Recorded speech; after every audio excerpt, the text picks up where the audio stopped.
নমস্কার, আমি ডক্টর কৌশিক শীল। আমি নিউরো স্পাইন সার্জন।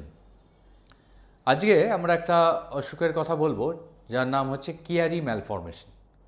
এটা একটা জন্মগত রোগ যেখানে ব্রেনের পেছনে অংশটা ডেভেলপ না করার জন্য সেই ব্রেনের পার্টটা নেমে চলে আসে স্পাইনাল কর্ডের মধ্যে, এবং এইটা যখন এখানে চলে আসে তখন যেটা হয় সেটা হচ্ছে ব্যালেন্সের প্রবলেম হয়। খাবার খেলে খাবার নাক দিয়ে অনেক সময় বেরিয়ে আসে, গলার স্বর চেঞ্জ হয়ে যায় এবং মাথা ব্যথা এবং ঘাড় ব্যথা হয়। যেমন এই ছেলেটার পরীক্ষা ঠিক আগে আগে সিভিয়ার ঘাড় ব্যথা এবং মাথা ব্যথা নিয়ে এসেছিল এবং সে এত কষ্ট হচ্ছিল তার পরীক্ষা দিতে পারছিল না। এমআরআই করলে এই জিনিসটা ধরা পড়ে এবং খুব তাড়াতাড়ি অপারেশন করলে পুরোপুরি কিওর হওয়া সম্ভব।